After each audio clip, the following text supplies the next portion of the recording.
Radio.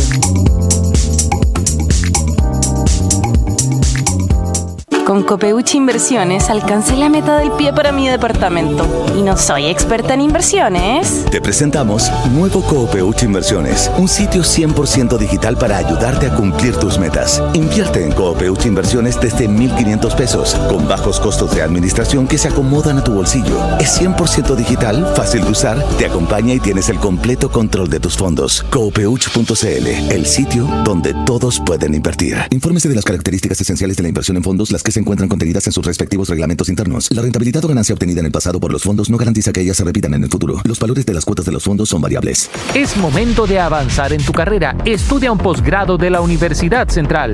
Nuestros programas de magíster te permitirán obtener certificaciones intermedias de 3 diplomados, todo en 1 año y medio. Atrévete a dar este gran paso de perfeccionamiento con la formación de académicos de excelencia e infraestructura de primer nivel.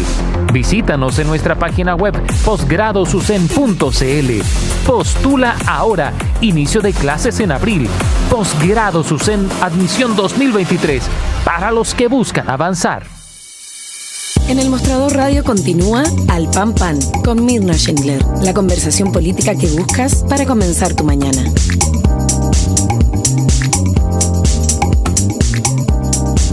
Bien, tal como les había comentado, existen datos que son bien preocupantes. Fíjense ustedes que la Defensoría Penal Pública determinó que el 24,7% de los imputados en 2022 fue declarado inocente o derechamente no condenado. ¿Qué está pasando con este tema de que personas que pueden estar mucho tiempo en prisión preventiva y que finalmente no hay una condena o derechamente son consideradas inocentes? Queremos conversar de este tema con el abogado Rodrigo Ríos. Él es miembro del comité editorial del proyecto Inocentes de la Defensoría Penal Pública y profesor de Derecho Procesal Penal de la Universidad Finisterre. Rodrigo, gracias por estar con nosotros esta mañana.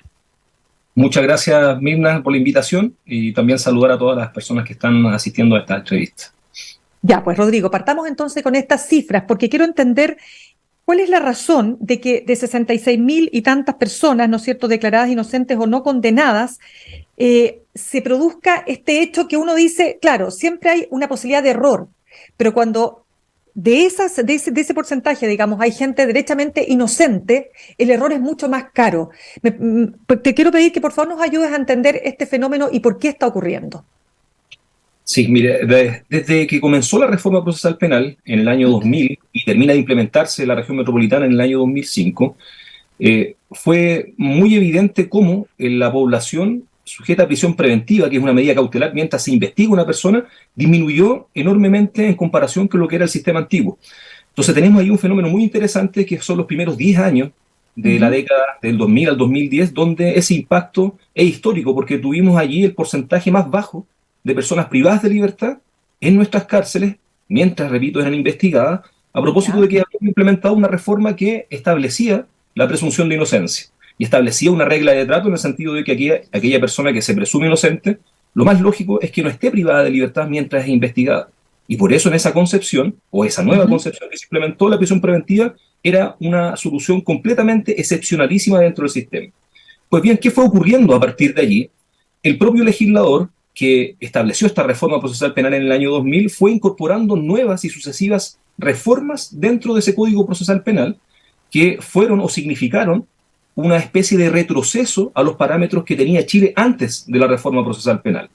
Por lo tanto, a partir del año 2010 se observa preocupantemente un alza de ese porcentaje de personas privadas de libertad dentro del contexto de la reforma procesal penal, lo cual es bastante contradictorio, en el sentido de que se está llegando pre-pandemia y ahora nuevamente posterior al retorno de la normalidad a partir de lo que significó las restricciones sanitarias, a porcentajes que nos están llevando muy cercanos a lo que era el rendimiento que Chile tenía previo al año 2000. Por lo tanto, tenemos un problema, evidentemente, en torno a el empleo de la prisión preventiva, no como una excepción dentro del sistema, sino que la estamos empleando en algunos tipos de delitos como la primera respuesta que el sistema puede entregar. Y evidentemente, si utilizamos mayormente o en mayor porcentaje esta medida que debería ser excepcionalísima, los márgenes de error aumentan. Y por eso se puede apreciar que las personas, como se señala en el proyecto Inocente, que terminan sus procedimientos siendo absueltos siendo sobreseídos definitivamente, o bien que reciben del Ministerio Público una decisión que se denomina la decisión de no perseverar en el procedimiento, en otras palabras, no son condenados o se consolida su estado de inocencia, han estado privados de libertad mientras se les investigó. Y ese porcentaje o ese bolsón de casos ha ido también aumentando. Apreciamos en un comienzo, en el año 2000, cerca de 1.500 personas y hemos llegado en algunos periodos a superar los 2.000 personas anuales que se encuentran en esa condición, lo cual evidentemente es un problema importante de analizar. Sí. Rodrigo, dame un segundito porque vamos a entrar en lo que es el estricto caso de una persona que es inocente. Vamos a hablar de eso, pero antes de eso yo quiero preguntarte, porque dentro de este 24% que hay imputados absueltos, sobreseídos o con decisión de no perseverar, en muchos casos no se trata de personas inocentes, sino de que finalmente la Fiscalía no fue capaz de obtener la suficiente prueba. Entonces quiero preguntarte, ¿en qué medida ese factor, el trabajo que hace la Fiscalía o la deficiencia del trabajo de la Fiscalía, hace imposible condenar a personas que tienen responsabilidad penal? Dentro de las lógicas del sistema, el Ministerio Público tiene la posibilidad, porque es una herramienta que se le entrega directamente al Ministerio Público, de decidir no llevar un caso a juicio oral. Y esa es una evaluación que hace cada fiscal del material probatorio que logró reunir durante una investigación. Nuestro sistema también contempla allí la posibilidad de que el abogado que representa a la víctima, el abogado querellante, pueda solicitar la autorización y continuar adelante. Por lo tanto, no se trata de un todo o nada respecto al Ministerio Público, porque también la víctima eventualmente podría continuar, ella, excepcionalmente, continuar con esa pretensión penal. Pero visto desde el punto de vista del Ministerio Público, o desde el punto de vista del sistema legal, es una decisión que deja, por decirlo así, a medio camino la resolución. Porque no se consolida o no se establece si es que fue efectivamente inocente la persona, pero tampoco estamos en condiciones de decir si fue efectivamente culpable. ¿Te das cuenta?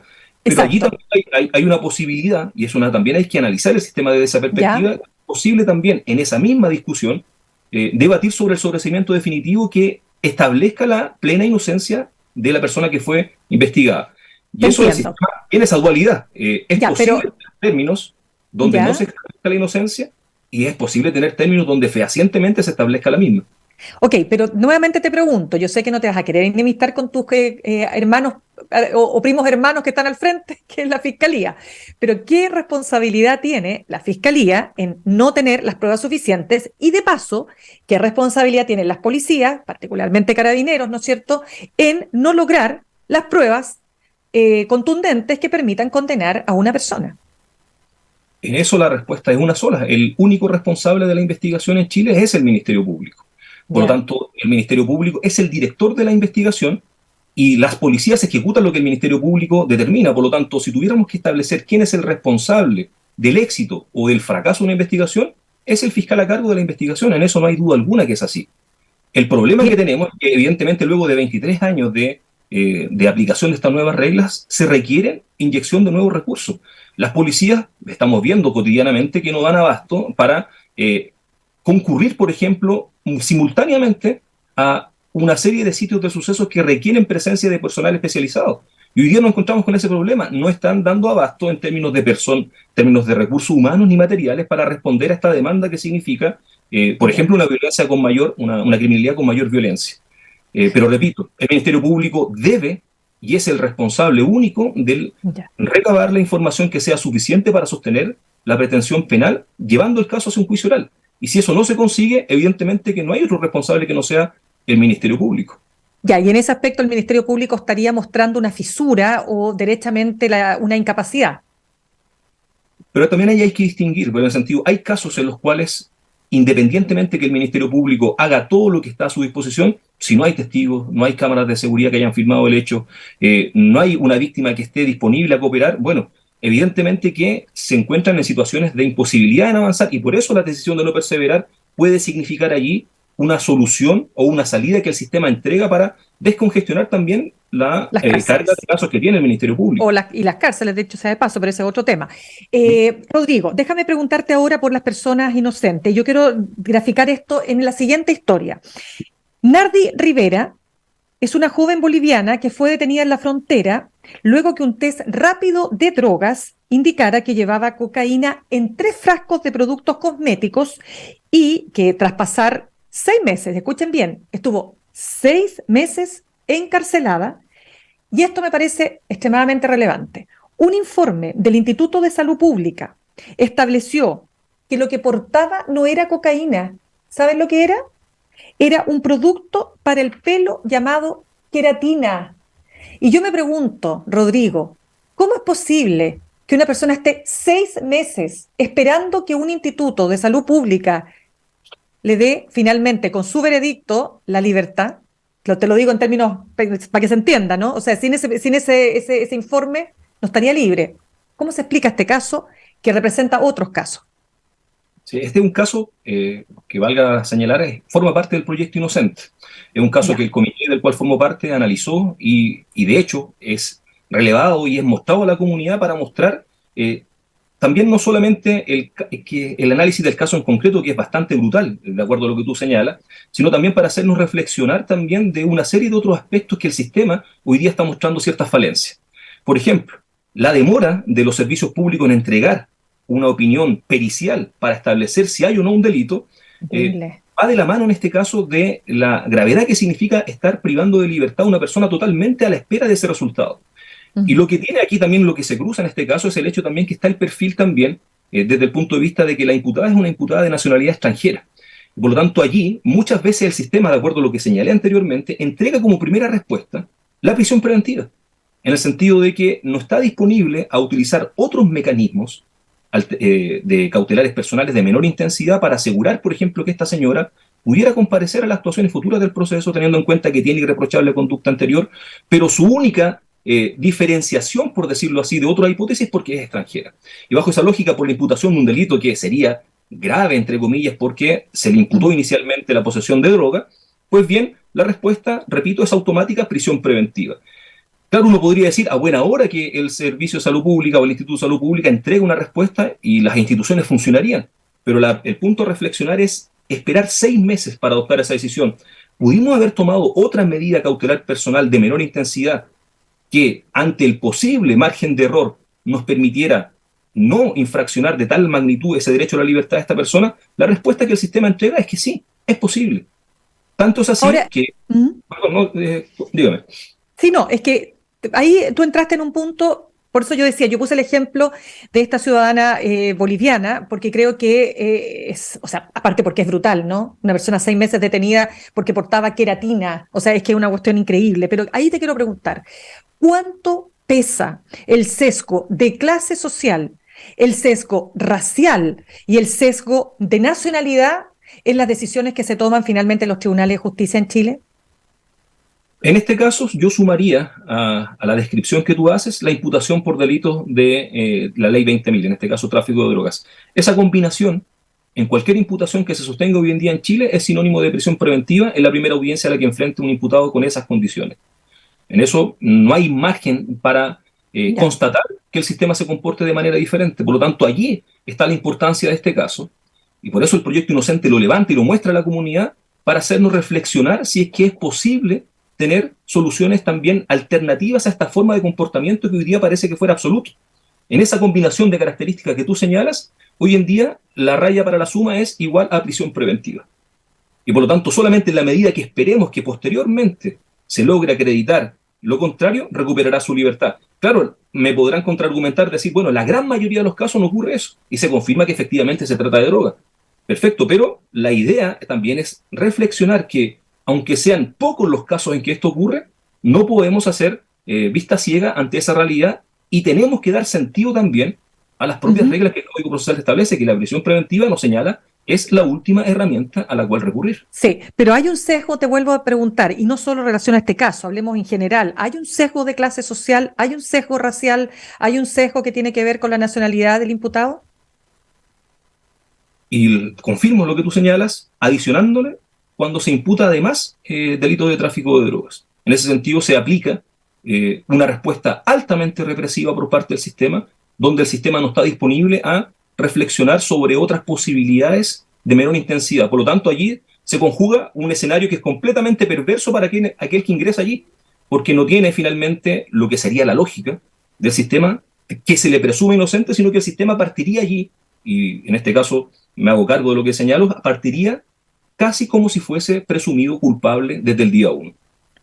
Rodrigo, como se nos va acabando el tiempo, quiero aprovechar a preguntarte en tu opinión como defensor público, pero también como abogado, enfrentándote a un montón de casos, ¿no es cierto?, diversos, y yo quiero saber cómo observas tú lo que está pasando. Fíjate que la ciudadanía está aterrada. Es decir, todos los días, yo misma me despierto todas las mañanas con la radio y lo primero que, te juro por Dios, que desde de un tiempo a esta parte, la primera noticia, joven acribillado con no sé cuántos balazos, cadáver encontrado amaniatado, ¿no es cierto?, en un auto, en una acequia, balazos, apuñalamiento, etcétera. Hoy día, 2 jóvenes también acribillados, menores de edad estoy hablando. ¿Qué pasó? ¿Cómo de pronto llegamos a este escenario tan dantesco, por decirlo de algún modo?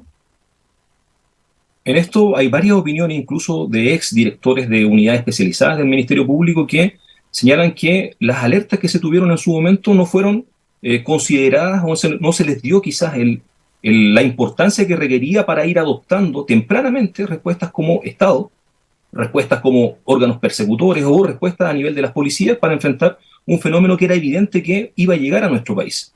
Y lo que estamos constatando hoy día es que estamos siendo reactivos ante un escenario que se pudo haber anticipado de mejor manera. No quiero decir con esto que se pudo haber contenido completamente el problema, porque es una realidad también a nivel comparado, a nivel mundial. El incremento de la violencia en la criminalidad no es algo que sea propio de Chile. Y tampoco perder la perspectiva de que Chile tampoco se encuentra en un escenario internacional dentro de los países que tengan mayor aplicación de violencia o que tenga mayor criminalidad que implique, por ejemplo, estar en esos rankings internacionales que se realizan respecto a estos aspectos. Estamos en un momento en que es posible, creo yo, tomar decisiones que sean eficientes, pero requiere un compromiso transversal de todos los organismos que componen el Estado. Y por eso es importante también las políticas que se han adoptado a partir de, en el último tiempo, por parte del nuevo fiscal nacional, que ha creado unidades especializadas para combatir esto, lo cual, creo yo, se perdió bastante tiempo en el periodo anterior donde no se implementaron, y es de esperar que podamos tener una mayor eficiencia en la persecución de la criminalidad organizada, y que es lo que todos queremos finalmente en nuestro país. Y la agenda de seguridad, la agenda legislativa en materia de seguridad, todas las leyes que se están tramitando en el Congreso y que ya que se han logrado despachar, otras que están en vías de despachar, etcétera, etcétera. Tú como abogado, ¿ese es un cuerpo poderoso para combatir mejor este tipo de criminalidad o no necesariamente? Yo creo que lo primero que tiene que hacer Chile en este sentido, primero es reformar y darnos nuevamente un código penal que esté acorde a la realidad criminal que tenemos hoy en día. Chile tiene un código penal que tiene más de 100 años y por lo tanto no está acorde para enfrentar normativamente este fenómeno. Por lo tanto, es estéril, a mi criterio, ir incorporando leyes individualmente que ataquen casos puntuales, porque tenemos un fenómeno que es mucho más macro y que requiere ser enfrentado bajo esa lógica, tal como fue la reforma procesal penal del año 2000, que fue una reforma macro del sistema.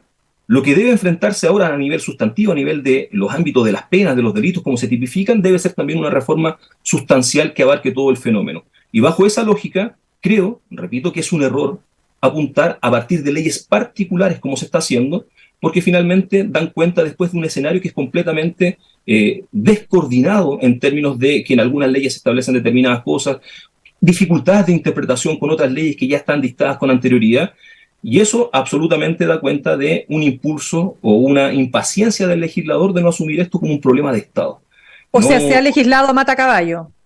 Y es lo que se puede apreciar desde el inicio de la reforma del año 2000. Tenemos más de 35 reformas que se han hecho a nivel penal y procesal penal que, lejos de ayudar a disminuir este fenómeno, estamos en una situación en que objetivamente estamos apreciando que sigue aumentando, al menos estadísticamente, el problema. Y solo para cerrar, y muy cortito, y cuando ustedes, sobre todo, bueno, a los jueces por de pronto, a la Defensoría también, se los acusa de ser excesivamente garantistas, que está instalado en la población. Tú puedes decir, mira, aquí están las cifras, pero en los hechos las personas dicen, tenemos una justicia garantista y tenemos una puerta giratoria. ¿Qué respondes tú? Primero, partiendo por lo último, la puerta giratoria en términos estadísticos nunca ha existido y por lo tanto se transforma en un eslogan o en una frase vacía de contenido empírico porque no es tal. De hecho, es famosa la alocución que hace un presidente de la Corte Suprema hace unos años atrás, donde establece y muestra a la comunidad, por ejemplo, que de 9 de cada 10 peticiones que el Ministerio Público hace de prisión preventiva, los tribunales la conceden. De hecho, el problema que tú señalabas al comienzo de la presentación de la entrevista da cuenta de que hay un problema con el uso excesivo de la prisión preventiva. Por lo tanto, si algo tiene Chile en este contexto es lo contrario a la puerta giratoria. ¿Pero por qué se utiliza? Porque rinde en términos también electorales, rinde en términos también de penetrar con el populismo penal en las reformas legislativas que se están implementando. Por lo tanto, bajo esa lógica, el principal enemigo que tiene un sistema acusatorio como el que tiene Chile de corte acusatorio hoy en día es eso, es finalmente que el propio legislador que implementó una reforma de esas características se transforma hoy en día, a la luz de incorporar reformas de esta lógica, en un peligro finalmente para el éxito del sistema. Y me hago cargo del tema finalmente de lo que tú señalas, del garantismo, como se señala. Nosotros como ciudadanos deberíamos estar tranquilos cada vez que se constate que alguien actúa bajo esa lógica. La preocupación debería ser la contraria cuando un juez no actúe de manera garantista. Porque finalmente recordemos que todas las personas que son investigadas por un delito se les presume y deben ser tratadas como inocentes. Por lo tanto, ¿qué esperamos que las personas que mientras son investigadas, y que puede ser cualquiera de nosotros, por cualquier imputación, esperemos que nuestros derechos y garantías se respeten? Por lo tanto, el rol del juez, y de hecho no en vano se llama juez de garantía, es resguardar los derechos esencialmente de las personas que están siendo investigadas. Por lo tanto, cuando se escucha esa crítica, y por eso es paradojal, cuando se escucha la crítica del sistema es demasiado garantista, yo retrucaría diciendo a buena hora que es garantista. Claro, porque pero fíjate... Es verso que el sistema fuese absolutamente represivo y no permitiera a las personas ejercer sus derechos. Fíjate, Rodrigo, que claro, hay hechos que de pronto tienen connotación pública o más bien repercusión en materia de impacto en la ciudadanía. Y uno de los temas más referidos es, ¿te acuerdas la detención de un vehículo que practica un carabinero en San Antonio? En el vehículo había, recuerdo, armas, si no me equivoco, cantidad de dinero en efectivo. O sea, estaban todas las condicionantes para, señor, vamos, usted está detenido. Y resulta que el tribunal que vio el caso consideró, el juez, que la detención no se había ajustado al procedimiento. Y ese fue un hecho que fue sumamente comentado. A pesar de que es un botón de muestra o un solo ejemplo, ese tipo de hechos perjudican un poco, dirías tú, esta imagen de que el garantismo no es solo para las personas inocentes, sino también incluso, porque en el fondo, como dices tú, es un derecho humano, ¿no es cierto?, a que nadie sea culpable hasta que se demuestre lo contrario. Claro, y en ese caso también para complementar el ejemplo que tú citas, hay que señalar que los tribunales superiores de nuestro país confirmaron esa decisión de ese juez de garantía. Porque lo que hizo derechamente ese juez de garantía fue aplicar las reglas convencionales que están en la Convención Americana sobre Derechos Humanos, y en ese contexto está facultado a hacerlo así. En estricto rigor, sus superiores jerárquicos que pudieron haber dejado sin efecto esa decisión confirmaron que actuó de acuerdo a derecho. ¿Y qué quiero decir con esto? Nosotros como ciudadanos no estamos disponibles y no podemos estar disponibles a que, sobre pretexto de cualquier imputación o cualquier investigación, por ejemplo, nuestras garantías puedan ceder así sin más. Por ejemplo, que nadie puede ingresar a tu domicilio a altas horas de la noche a registrar o revisar si es que encuentran algún elemento que sea constitutivo de delito, porque tienes una protección constitucional que es la inviolabilidad del hogar. Y si la policía o el Ministerio Público quieren ingresar a ese domicilio, pues bien, el juez de garantías debe autorizarlo. Por lo tanto, hay reglas que son conocidas, ojo, son reglas que están en conocimiento de antemano por la policía y evidentemente por el Ministerio Público. Por lo tanto, cuando se infringen las reglas y se afectan derechos y garantías, hay sanciones procesales. Claro, y esa es la lógica del sistema. Claro, solo para precisar ese puntito, pero tú estás de acuerdo que para la ciudadanía resulta difícil de comprender cómo una persona que tenía en su auto armas, dinero en efectivo, queda en libertad.